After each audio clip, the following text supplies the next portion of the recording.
தமிழ் உறவுகள் அனைவரையும் நம்பிக்கை குரல் சேனலுக்கு அன்புடன் வரவேற்கிறோம். இன்றைக்கி நம்ம வேலைவாய்ப்பு பதிவில் தமிழ்நாடு காவல்துறை வேலைவாய்ப்பு, அதாவது டிஎன்யூஎஸ்ஆர்பியில் உள்ள வேலைவாய்ப்பு பற்றி தான் பார்க்க போகிறோம். இதுக்கான டேட்டு எல்லாமே கொடுத்துட்டாங்க. இதுக்கு அப்ளை பண்ணதுக்கு நாளைக்கு தான் லாஸ்ட் டேட் கொடுத்துருக்காங்க. ஓகே, ஸோ இந்த ஜாப் ஆல்ரெடி நம்ம அப்ளை பண்ணியிருப்போம். இதுக்கான வீடியோவும் நம்ம கொடுத்துருக்கோம். ஸோ இருந்தும் நாளைக்கு லாஸ்ட் டேட்னால இதை உங்களுக்கு ரிமைண்ட் பண்ணுற மாதிரி ஒரு வீடியோ கொடுக்குறோம். இதுதான் அஃபிஷியலாக கொடுத்துருக்கக்கூடிய வெப்சைட் www.tnusrb.tn.gov.in. இதுக்கான வெப்சைட் அட்ரஸை நான் டிஸ்கிரிப்ஷனில் கொடுக்குறேன். ஸோ இந்த சைட் போனீங்க அப்படின்னா நோட்டிஃபிகேஷன் இருக்கும், அப்ளை ஆன்லைன் இருக்கும். நம்ம நோட்டிஃபிகேஷனை கிளிக் பண்ணுவோம், அதில் தான் கொடுத்துருக்காங்க. ஸோ அதாவது தமிழ்நாடு சீருடை பணியாளர் தேர்வு வாரியத்திலேருந்து 2ஆம் நிலை காவலர், 2ஆம் நிலை சிறை காவலர் மற்றும் தீயணைப்பு பணிகளுக்கான வேலைவாய்ப்பு வரவேற்கப்படுதுன்னு போட்டிருக்காங்க. ஸோ இதுக்கான முக்கியமான டேட்டும் கொடுத்துருக்காங்க. பார்த்தீங்க அப்படின்னா 21/8 நோட்டிஃபிகேஷன் கொடுத்துட்டாங்க. நம்ம எப்போ இருந்து அப்ளை பண்ணுறதுக்கு கொடுத்துருந்தாங்க அப்படின்னா 22/8/2025 21/9/2025, அதாவது நாளைக்கு வரைக்கும் கொடுத்துருக்காங்க. ஸோ இதை அப்ளை பண்ணும்போது முக்கியமான விஷயங்களை நம்ம கவனிச்சிருக்கணும். ஸோ அதை கவனிச்சிருக்கிறத பற்றி தான் நம்ம பார்க்க போகிறோம். ஓகே, ஸோ காலி பணியிடங்கள் கொடுத்துருக்காங்க. மொத்தம் 3644 + 21 அப்படின்னு காவல்துறை ஆண் பெண் சேர்ந்து 2833 போஸ்டிங்கும், சிறை மற்றும் சீர்திருத்த துறைக்கு வந்து 2ஆம் நிலை சிறை காவலர் வந்து ஆண்கள் 142, 38 பெண்கள், மொத்தம் 180 பணியிடங்களும், தீயணைப்பு மற்றும் மீட்பு பணித்துறைக்கு வந்து ஆண்கள் மட்டும் 631 வந்து வேக்கன்சி வந்து கொடுத்துருக்காங்க. ஓகே, ஸோ நம்ம இதில் முக்கியமான கவனிக்க வேண்டியது பார்த்தீங்க அப்படின்னா பற்றாக்குறை காலி பண்ண, அதாவது ஷார்ட் ஃபால் வேக்கன்சிஸ் வந்து ஒரு பழங்குடியினருக்கு 61 கொடுத்துருக்காங்க. அது மட்டும் இல்லைங்க, சிறப்பு ஒதுக்கீடும் கொடுத்துருக்காங்க. இப்போ வயசை பொறுத்த வரைக்கும் ஓசி பிரிவியாக இருந்தால் 18 வயசுலேருந்து 21 வயசுக்குள்ளே இருக்கணும். அதை பிசியாக இருந்துச்சுன்னா 18லேருந்து 28 வயசு வரைக்கும் இருக்கலாம், அல்லது எஸ்சியாக இருந்தால் 18லேருந்து 31 வயசு இருக்கலாம் அப்படிங்கிறத முதல்ல கொடுத்துருக்காங்க. ஸோ அது அடுத்து வகுப்பு வாரியாக இடஒதுக்கீடும் கொடுத்துருக்காங்க. 31% ஓசிக்கும், பிசிக்கு 25.5% கொடுத்துருக்காங்க, எம்பிசி டிஎன்சிக்கு 20% வந்து கொடுத்துருக்காங்க. ஓகே, அடுத்தது பார்த்திங்க அப்படின்னா நம்ம என்னெல்லாம் இடஒதுக்கீடு இருக்குது அப்படிங்கிறத நம்ம பார்க்க போகிறோம். அதை வச்சு தான் நம்ம அப்ளை பண்ணியிருப்போம்.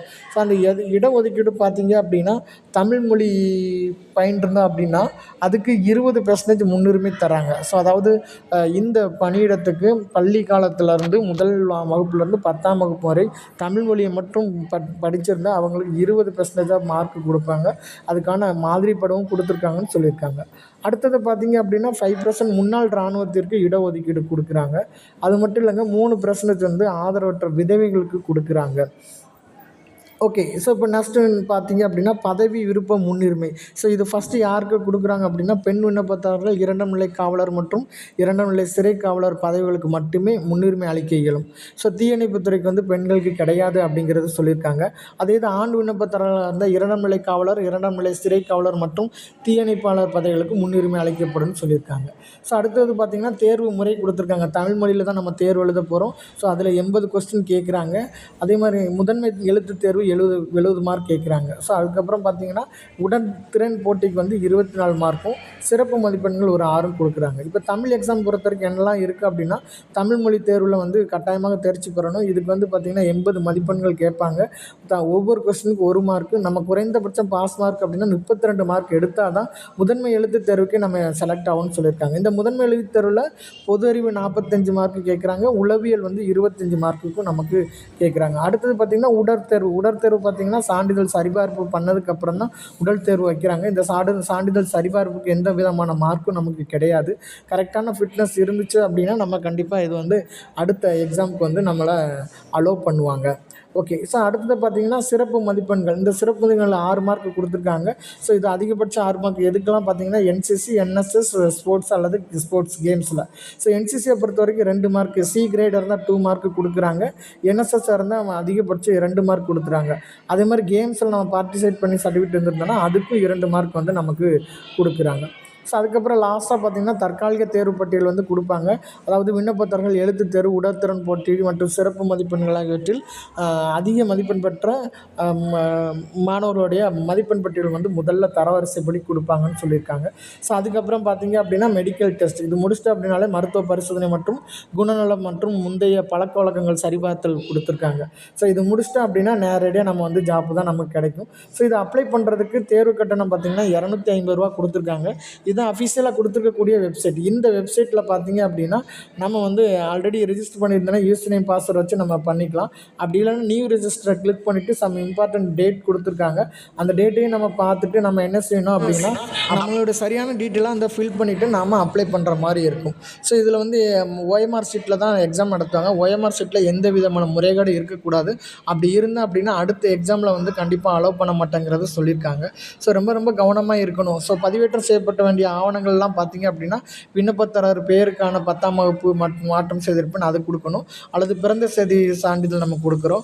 அடுத்து பார்த்திங்கன்னா என்எஸ்எஸ் என்சிசி சர்டிஃபிகேட் இருந்துச்சுன்னா அதை எடுத்துகிறோம். தமிழ் மொழியில் தேர்ச்சி பெற்றது. அடுத்து வெள்ளை நிற பின்னணியுடன் உள்ள சமீபத்திய வண்ண பாஸ்போர்ட் சைஸ் போட்டு அடுத்து சைன், இதெல்லாம் நம்ம வந்து ஏற்றுத மாதிரி இருக்கும். ஸோ இதெல்லாம் சர்டிஃபிகேட் வெரிஃபிகேஷன் நம்ம என்ன ஸ்கேன் பண்ணி ஏற்றிருக்கோமோ அதெல்லாம் வந்துட்டு நமக்கு வெரிஃபை பண்ணுவாங்க அப்படிங்கிறது நமக்கு மென்ஷன் பண்ணியிருக்காங்க. ஸோ இந்த நம்ம மேற்கொண்ட பார்த்த இந்த முக்கியமான டீட்டெயிலில் எந்த விதமான சேஞ்சஸும் இருக்கக்கூடாது. சேஞ்சஸ் இல்லாமல் இருந்தால் மட்டும்தான் நாம் என்ன பண்ண முடியும் அப்படின்னா இந்த ஜாப்புக்கு வந்து அப்ளை பண்ணதுக்கப்புறம் நம்மளுடைய அப்ளிகேஷன் எக்காரணத்தை கொண்டு ரிஜெக்ட் ஆகுது. அப்படி இல்லைன்னா நிறைய ரிஜெக்ட் ஆகிறதுக்கு வாய்ப்புகள் இருக்குதுன்னு சொல்லியிருக்காங்க. ஸோ அதே மாதிரி ஒரு எச்சரிக்கை ஒன்று கொடுத்துருக்காங்க. அதாவது தமிழ்நாடு சீருடை பணியாளர் தேர்வு வாரியத்தில் நடத்தப்படும் அனைத்து தேர்வுகளும் முற்றிலும் தகுதி அடிப்படையானவை. சீருடை பணியாளர் தேர்வு வாரியம் நயமற்ற முறைகள் வந்து பண்ணாதுன்னு சொல்லியிருக்காங்க. ஓகே, அது மட்டும் இல்லைங்க. ஸோ இத்தகைய நேர்மையற்ற நபர்களுடன் எந்த விதமான பரிவர்த்தனைகளில் ஈடுபடும் போது எந்த ஒரு விண்ணப்பத்தாருக்கும் ஏற்படும் இழப்பிற்கு தமிழ்நாடு சீருடை பணியாளர் தேர்வு வாரியம் வந்து பொறுப்பாகுதுன்னு சொல்கிறாங்க. ஸோ இது முற்றிலும் வந்து செலெக்ஷன் ப்ராசஸில் மட்டுமே எடுக்கக்கூடிய இந்த தேர்வுக்கு எவ்விதமான நம்ம பைசாவும் எதுவும் முறைகேடாக நம்ம கொடுக்கக்கூடாது அப்படிங்கிறது சொல்லியிருக்காங்க. ஓகே, ஸோ இந்த வீடியோ உங்களுக்கு பிடிச்சிருந்துச்சுன்னா லைக் பண்ணுங்கள், ஷேர் பண்ணுங்கள், சப்ஸ்கிரைப் பண்ணுங்கள். Thank you to all.